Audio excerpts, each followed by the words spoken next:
ایسی ہیں جس کی وجہ سے ہماری ہر خوبی چھپ رہی ہے. یہاں لوگوں میں جذبہ ہے بیواؤں پہ یتیموں پہ خرچ کرنے کا, خدا کی قسم ایسا جذبہ ہے آنسو نکلتے ہیں. پتہ چل جائے کہ یہ محتاج ہے. یہ جو لوگ یہاں فقیروں کو دھکے دے رہے ہوتے ہیں نا, اس لیے کہ پتہ ہی نہیں ہوتا, 99 فقیر ڈرامے باز ہوتے ہیں. پتہ چل جائے نا یہ مستحق ہے, میں کہتا ہوں لڑائیاں شروع ہو جائیں گی کہ یار میں کھانا کھلاؤں گا, وہ کہے گا میں کھانا کھلاؤں گا. ہمارے استاد سعودی عرب میں بہت رہے, انہوں نے کہا سعودی عرب میں کوئی یتیم ہو جائے, آپ اربوں کی ہزاروں برائیاں کریں, یا یتیم ہو جائے نا, لڑائیاں ہو جاتی ہیں کہ کون کفالت کرے گا اس کی. یہ لڑائیاں ہو جاتی ہیں کون کفالت کرے گا یتیم کی, کیونکہ قرآن نے اتنے یتیموں کے حقوق بیان کیے ہیں, اتنے حقوق بیان کیے ہیں. آپ کو پتا ہے سعودی عرب میں کیس ہوا تھا, BBC میں رپورٹ آئی تھی, بوڑھی ماں, ایک بیٹا کہہ رہا تھا میرے پاس رہے گی, دوسرے نے کہا تیرے پاس نہیں میرے پاس رہے گی. بندوقیں نکل آئی تھی دونوں بیٹوں کی. تو کہے میں اپنی بوڑھی ماں کو تیرے پاس کیسے چھوڑوں بھائی. کورٹ میں کیس چلا ہے ان دونوں کا. کہاں کیس چلا ہے؟ عربوں کی بھی. جب آپ فرسٹ ٹائم ملو گے تو ایسا لگے گا بڑے برے ہیں, لیکن کسی قوم کے بارے میں بہت جلدی رائے قائم نہ کیا کرو. جب تک اس قوم میں گھل مل نہ جاؤ, ان کی زبان سے واقف نہ ہو, بہت کلوز نہ ہو جاؤ, پھر اس قوم کی خوبیاں کھل کے سامنے آتی ہیں. ہمارے انگریزوں کے بارے میں بھی بہت جلدی رائے قائم کر لیتے ہیں, عربوں کے بارے میں بھی, مسلمانوں کے بارے میں بھی. پہلی دفعہ میں تو میں بھی کتنے اچھے طریقے سے ملتا ہوں نا, نائس ٹو میٹ یو, میں بھی ملتا ہوں, تو کیا مطلب میں بہت اچھا ہو گیا ہوں؟ آپ رہ کے دیکھو, سفر کرو, پھر پتہ چلے گا بھائی یہ ایسا ہے بھی کہ نہیں ہے.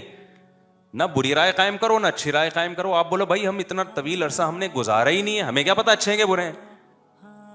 عربوں میں آج بہت بعض چیزیں بڑی خوبی ہیں, ٹھیک ہے ان کے بد اخلاقی ہے ان لوگوں میں, ایئرپورٹ پہ ہی نظر آ جاتی ہے وہ, لیکن ہماری حرکتیں کون سا ٹھیک ہیں. سعودی عرب میں جو کرپشن میں پکڑا گیا ہے نا, 2 قومیں ہیں وہاں, مصر کے اور پاکستانی, اور ایک بنگلہ دیش. مصر میں بھی الحمدللہ اللہ کا فضل ہے, اللہ نے بڑا نوازا ان لوگوں کا. تو سارے مصری نہیں, وہ نہیں, بہت سارے لوگ.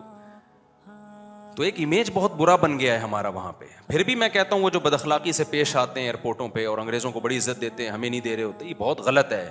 لیکن یہ غلط ہے تو اس کا مطلب نہیں کہ سب کچھ ہی کیا ہے غلط ہے.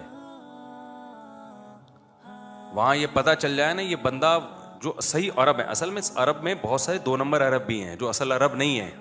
ہر آدمی, جب سعودی عرب میں معاشی ترقی ہوئی نا تو ہر آدمی نے جا کے وہاں رہنے کی کوشش کی ہے. خیر ابھی میرا یہ ٹاپک نہیں ہے کہ عرب اچھے ہیں برے ہیں, یہ اس پہ ایک نئی جنگ چھڑ جائے گی. ہم تو یہ بتا رہے ہیں بھائی کہ میں نے ایسے لوگ دیکھے ہیں 10 سال اپنے باپ جو لقوا کا ہے یا فالج کا مریض ہے, 10 سال اس کی خدمت کر رہے ہیں, پیشانی پر لکیر نہیں آ رہی. باپ تو دور کی بات, بھائیوں کو پال رہے ہیں.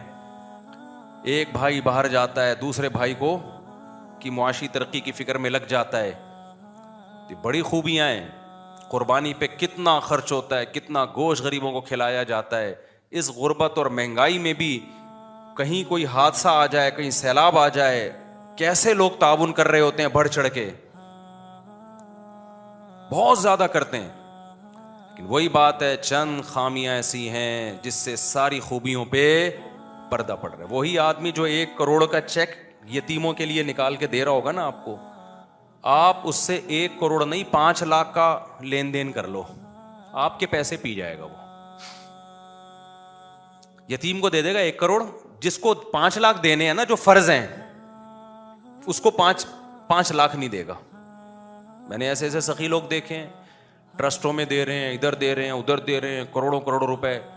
اور جو جن کے پیسے لے کے بھاگے ہوئے ہیں وہ راتوں کو اٹھ کے بد دعائیں کر رہے ہیں, میرے 50,000 تو دے دے میرے بھائی, خدا اس کے نہیں دیں گے. کیونکہ سوسائٹی میں یہ کلچر ہی نہیں ہے کسی سے پیسے لے کے دینے کا. کرایہ دار جو ہے مالک مکان کو ٹائم پہ کرایہ دیتا ہے, خود سے کبھی نہیں دے گا. مالک مکان 20 دفعہ یاد دلائے گا, 20 دفعہ یاد دلائے گا, ورنہ دے گا ہی نہیں. تو مسلمان کا جو بڑا مسئلہ ہے نا, خیال نہ کرنا ایک دوسرے کا, اس کی رعایت نہ کرنا, ایسا طریقہ اختیار کرنا اپنی عقیدت تو پوری ہو جائے, سامنے والے کی ایسی کی تیسی ہو جائے. لین دین میں, گھروں میں, اب یہ بہت لمبا ٹاپک ہے میرا, جو اصل ٹاپک میں لے کے چلا تھا وہ رہ نہ جائے کہیں. تو اس لیے بھائی جب لوگوں سے ملو اچھے طریقے سے ملو. سمجھ رہے ہو کہ نہیں سمجھ رہے؟ ہاں میت پہ دیکھ لو آپ, کسی کے ہاں میت ہو جائے, عربوں میں جب ہو جائے نا, ایک بڑی خوبی ہے ان کے ہاں, میت ہو گئی, غسل کیا, دفن کیا, چلو جی جنازہ پڑھایا, دفنا دیا, ما قدر اللہ, اللہ کے ہاں جو مقدر تھا ہو گیا بھائی, چلو. ہمارے یہاں ادھر سے ماموں آ رہا ہے, ادھر سے چاچو آ رہا ہے, ادھر سے نانی نے نہیں دیکھا بچہ, فلانے نے نہیں دیکھا, ڈمکانے نے نہیں دیکھا. پھر تعزیت کرنے والوں کا ایک اتنا بڑا ہجوم کہ جس کے ہاں میت ہوتی ہے وہ کسی کام کا نہیں رہتا. میرے جب والد صاحب کا انتقال ہوا ہے, ہمارے والد صاحب بہت مشہور تھے ہمارے علاقے میں, بہت مشہور شخصیت تھے, جو جانتے ہیں ہمیں بچپن سے ان کو پتہ ہے, فیمس ترین شخصیت تھے, کیونکہ دین کی خدمت انہوں نے بہت کی, تبلیغ جماعت کے امیر تھے. میرے والد صاحب کی رات 10 یا 11 بجے ڈیتھ ہوئی ہوگی, میں مدرسے میں تھا. ڈیتھ بھی اچانک ہوئی نا, مسجد میں عشاء کی پڑھنے کے لیے آئے, صف میں بیٹھے ہوئے تھے, ہارٹ اٹیک ہوا, وہیں گر گئے.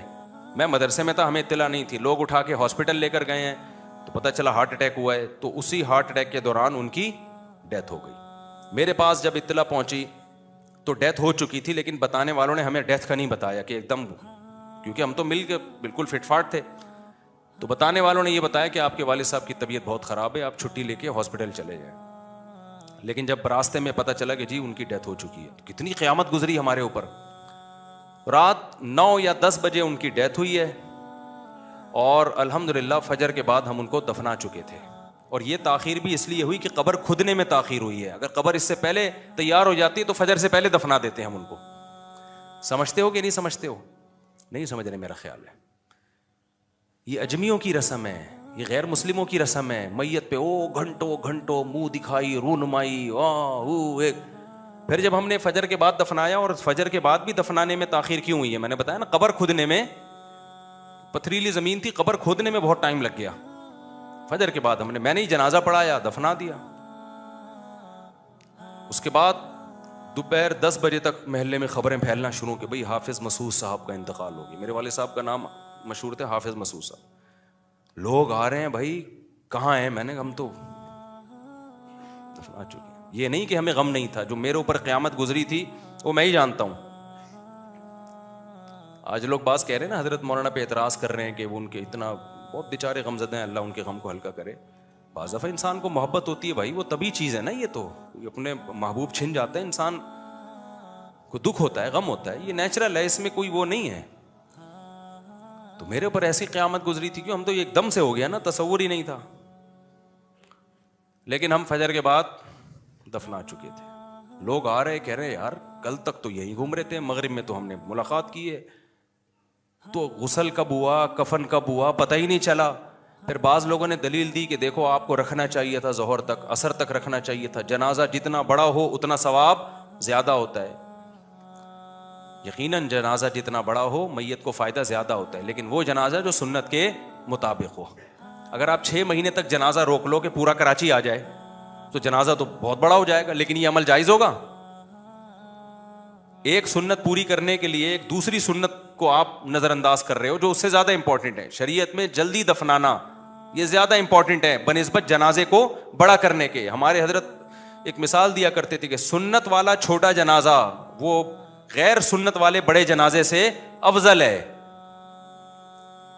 سعودی عرب کے بادشاہ کی میت کو دیکھ کے فرانس یا جرمنی کا پادری مسلمان ہو گیا تھا, اس کے جنازے کو دیکھ کے. سعودی عرب میں بادشاہ کی بھی ڈیتھ ہوتی ہے نا, بڑے آرام سے غسل, کفن, دفن, چلو خلاص. سمجھ رہے ہو؟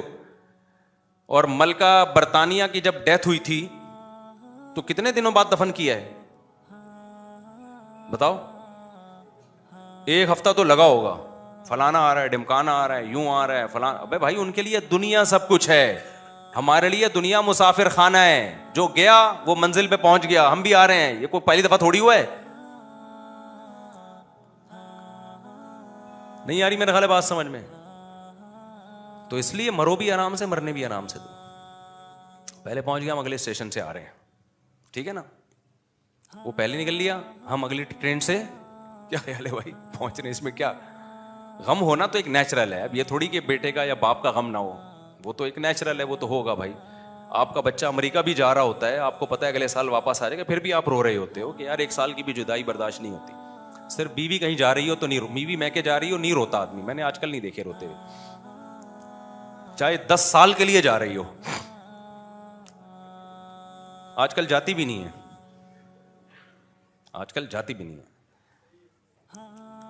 اب کیا بتاؤ, ہمارے حوصلے کو داد دو یار. ہماری اگر ایک جاتی بھی ہے تو 3 موجود ہوتی ہیں. آپ لوگ کے ہاں تو ایک جائے گی تو آپ 1 مہینہ ریلیکس. ہمارے یہاں ایک جائے گی تو 3 4 5 سال میں شاید کبھی ایسا حسن اتفاق ہوا ہو کہ سب گئے ہوئے ہوں. افسوس کی بات ہے اگر سب چلے جائیں. ہم نے اسی منہ کے ساتھ گھر میں جانا ہے, ایسا ہم بیان دے نہیں سکتے جو افورڈ نہ کر سکے. لیکن مجھے یاد ہے ایک دفعہ ہمارے سب گھر والے گئے ہوئے تھے, شاید ایک ہی دفعہ ہوا ہوگا یہ. میں مسجد میں آ کے بیٹھا ہوا تھا دوست احباب کے ساتھ. میں نے کہا یار ایسا لگ رہا ہے جیسے جنت الفردوس میں ٹہل رہا ہوں میں. یہ اس کی علامت نہیں کہ مجھے گھر والوں سے محبت نہیں ہے, لیکن پھر بھی انسان پہ ذمہ داری کا ایک احساس ہوتا ہے نا. رات کو ٹائم پہ گھر جانا ہے, انڈے لے لائے, آلو نہیں لائے, میسج آ گیا کہاں.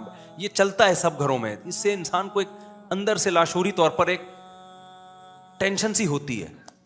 تو میں جب بیٹھا نا یہاں, میں نے کہا یار پتہ نہیں مجھے کس چیز کی ایک عجیب سی سکون سا مل رہا ہے میں خود پر. پھر مجھے لگا کہ یار آج میں بالکل آزاد ہوں, بالکل کیا ہوں, کوئی میرے اوپر ذمہ داری نہیں ہے کہ اس گھر میں باری دینی ہے, ادھر جانا ہے, اتنے بجے جانا ہے, لیٹ ہو گیا تو وہ ایسا عجیب سا محسوس سا ہوا مجھے. خیر کبھی کبھار ایسا ہوتا ہے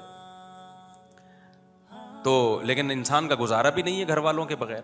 آپ گھر میں جاؤ تو پھر گھر میں بھی دل نہیں لگتا اگر گھر والے نہ ہو. یہ اس کی تلافی کے لیے میں نے اگلا جملہ بول دیا.